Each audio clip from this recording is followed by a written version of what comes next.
अस्सलाम वालेकुम स्टूडेंट्स, मैं आपका टीचर नरेश गोयल और आप देख रहे हैं मेरा YouTube channel biology with Naresh Goyal. अच्छा, पार्ट टू हम स्टार्ट करते हैं हमारे इस टॉपिक से, हाइपोथेसिस से। हाइपोथेसिस जो होता है ना, एक की कंपोनेंट होता है किसी भी साइंटिफिक प्रोसेस में, यानी ये बहुत अहम, बहुत इम्पोर्टेंट हिस्सा होता है। ठीक है, इसको आप ऐसे डिफाइन कर सकते हैं कि it is the intelligent gas made by a scientist in the form of statement.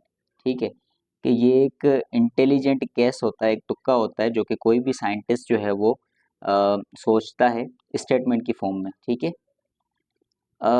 ये इम्पोर्टेंट है, ये चीज़ आपने ज़हन में रखनी है कि हाइपोथेसिस मस्ट बी टेस्टेबल। जो आप सोच कर आएँ, जो तुक्का, जो गैस आप लगा कर आएँ, वो टेस्टेबल होना चाहिए, यानी आगे चल के उसका टेस्ट हो पाए, ऐसा जो है वो होना चाहिए लास्ट में।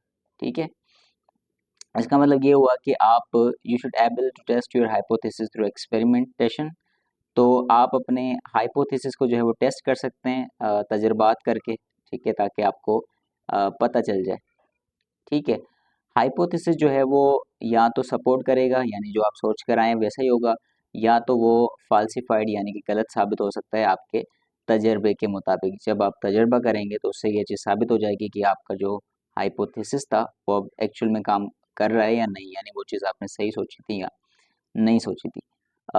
मलेरिया के केस में जो ये हाइपोथेसिस यानी कि इंटेलिजेंट गैस बनाया गया था वो ये था कि प्लाज्मोडियम इज़ द काज़ ऑफ मलेरिया। कि ये जो प्लाज्मोडियम मैं आपको जो पीछे बता कर आया हूँ कि टाइनी क्रिएचर्स जो दिखे थे ब्लड सैंपल में, वही जो रीज़न होता है, वही जो काज़ होता है मलेरिया का। ठीक है, लेकिन ये सिर्फ एक गैस था जो कि एक हाइपोथेसिस के तौर पे पेश किया गया था। ठीक है, ये बात आगे चलकर गलत भी साबित हो सकती थी अगर ऐसा होता कि मलेरिया का कुछ और काज़ होता। ठीक है, लेकिन ये बता रहे हैं कि भाई मलेरिया की केस में जो हाइपोथेसिस था वो भी वही जो है वो यही था, प्लाज्मोडियम।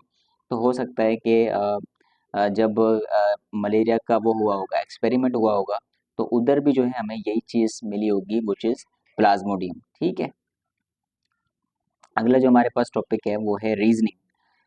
अच्छा, रीजनिंग क्या होती है? Biologist collect information about the problem and formulate the hypothesis by using a reasoning process.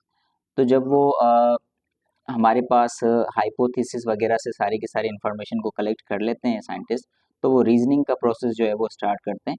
अब रीजनिंग हमारे पास दो तरह की होती है, जो पहले पहले पेज में मैंने आपको बताया था कि मैं आगे आपको समझाऊंगा। एक होती है इंडक्टिव रीजनिंग और दूसरी जो हमारे पास होती है वो होती है डिडक्टिव रीजनिंग। ठीक है, अच्छा, जो इंडक्टिव रीजनिंग होती है ना, वो हमेशा मूव करती है स्पेसिफिक टू जनरल, यानी कि खास से आम की तरफ। ठीक है, जैसे देखें शार्क।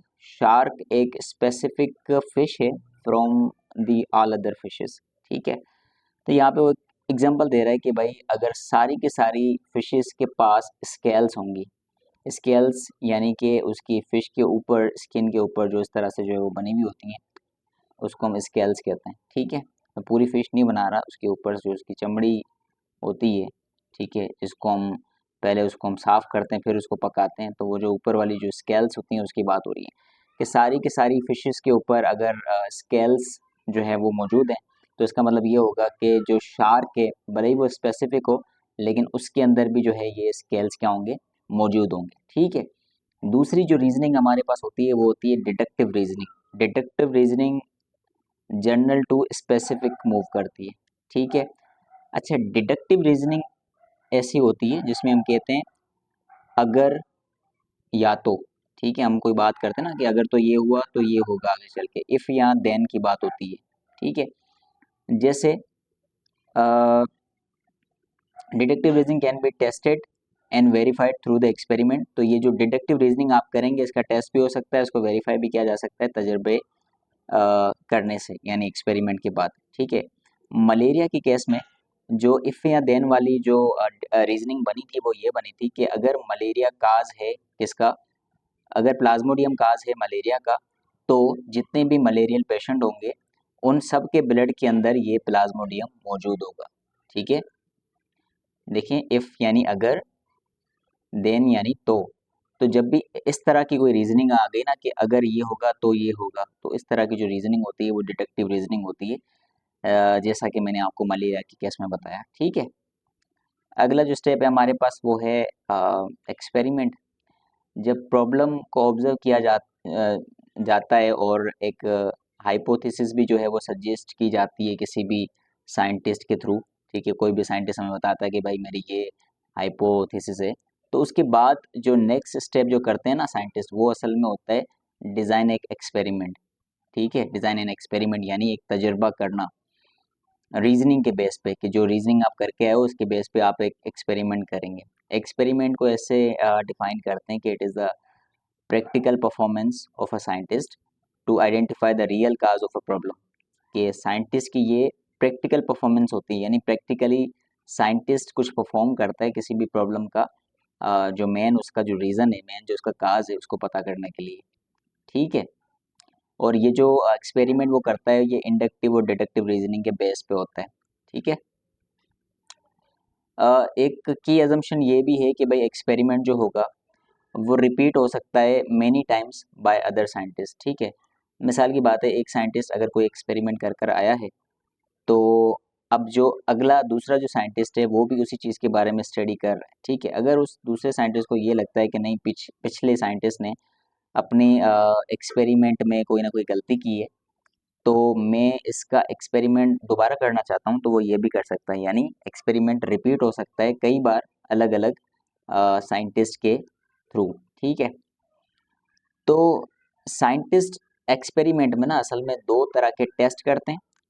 उन टेस्ट में एक होता है कंट्रोल ग्रुप और एक होता है एक्सपेरिमेंटल ग्रुप। ठीक है, कंट्रोल ग्रुप वो होता है जिनको कोई मसला ना हो, और एक्सपेरिमेंटल ग्रुप वो होता है जिनके साथ वो प्रॉब्लम हो। ठीक है, मैं आपको समझाता हूँ। जैसे कि अगर मैं 100 मलेरिया के पेशेंट की बात करूं, तो अब ये वो पेशेंट है जिनके अंदर प्रॉब्लम है, यानी जिनके अंदर मलेरिया है। तो ये जो आएंगे ना, ये आएंगे एक्सपेरिमेंटल ग्रुप में। ठीक है, और इसी तरह अगर मैं 100 ब्लड सैंपल लेता हूँ हेल्दी पर्सन के, तो इनके अब इन पर्सन्स के अंदर कोई प्रॉब्लम नहीं है, तो ये हमारे पास क्या कहलाएंगे, कंट्रोल ग्रुप। जिस तरह फॉर एन एग्जांपल आपकी क्लास में 25 बच्चे अगर बैठे हुए हैं और अगर किसी को भी उनमें से मलेरिया नहीं है, तो वो आपके पास जो हैं वो कंट्रोल ग्रुप में आ जाएंगे। इसी तरह एक ऐसी क्लास है जिसमें 25 स्टूडेंट तो बैठे हुए हैं लेकिन उनमें से 5 को मलेरिया है, तो वो जो 5 है वो आ जाएंगे एक्सपेरिमेंटल ग्रुप में। ठीक है, तो इस तरह से 100 पेशेंट मलेरिया वाले और 100 हेल्दी पेशेंट के जो ब्लड सैंपल्स हैं उनको एग्जामाइन किया गया, उनको देखा गया माइक्रोस्कोप के अंदर। ठीक है, ये मतलब इस तरह से वो किया जाता है, एक्सपेरिमेंट किया जाता है। ठीक है, इसके बाद एक्सपेरिमेंट के बारे में ज़्यादा कुछ भी नहीं लिखा हुआ। अगली जो हमारे पास चीज़ यहाँ पे लिखी हुई है वो है रिजल्ट। रिजल्ट को उर्दू में हम कहते हैं नतीजा। ठीक है, रिजल्ट वो चीज़ होती है जहाँ पर आप रिपोर्ट करते हैं, आप बताते हैं कि एक्सपेरिमेंट में क्या हुआ। ज़ाहिर है आप एक्सपेरिमेंट करेंगे तो वहाँ को कुछ ना कुछ आपको नतीजा मिला होगा, कुछ ना कुछ आपको रिजल्ट मिला होगा, तो वो सारा का सारा आप रिपोर्ट करते हैं, सबमिट करते हैं, बताते हैं कि भाई आपके एक्सपेरिमेंट में आपने क्या देखा। ठीक है, इसके अंदर detailing all observation and data made during your experiment. इसके अंदर आप अपने तजर्बे के दौरान जितनी भी ऑब्जर्वेशन आपने की, जितना भी डेटा आपने बनाया, वो उस सारे डेटा को जो है आप डिटेल में एक्सप्लेन करते हैं, डिटेल में बताते हैं। Result verifies the hypothesis. ये जो नतीजा होता है ना, ये आपके हाइपोथेसिस को वेरीफाई करेगा। मिसाल की बात है कि आप पहले एक सिर्फ मलेरिया के केस में ये सोच कर आए थे, ये आपने तुक्का लगाया था कि भाई प्लाज्मोडियम मलेरिया का काज हो सकता है। तो जब आपने एक्सपेरिमेंट किया तो वहाँ पर भी आपको वही चीज़ मिली, फिर उस एक्सपेरिमेंट की आपने एक रिपोर्ट बना के, रिजल्ट बना के किसी को पेश की, तो अब इस रिजल्ट में भी यही साबित हुआ कि भाई वाकई प्लाज्मोडियम ही काज होता है किसका, मलेरिया का। तो इस रिजल्ट ने वेरीफाई कर दिया आपके हाइपोथेसिस को जो आप तुक्का लगा कर आए थे पहले। ठीक है, मलेरिया के केस में ये पाया गया कि भाई जितने भी एक्सपेरिमेंटल ग्रुप हैं, ठीक है, यानी जिनको कोई मसला है, यानी वो बीमारी है, उनके पास प्लाज्मोडियम था उनके ब्लड के अंदर, जबकि जो हेल्दी पर्सन के सैंपल थे ब्लड के, जिनको हम कंट्रोल ग्रुप कह रहे थे, there they were free from the plasmodium, उनके ब्लड के अंदर कोई भी प्लाज्मोडियम नहीं मिला। ठीक है, तो इस तरह से कोई भी रिजल्ट, कोई भी नतीजा जो है ना वो सामने आता है। अगली जो चीज़ हमारे पास है वो है कंक्लूजन।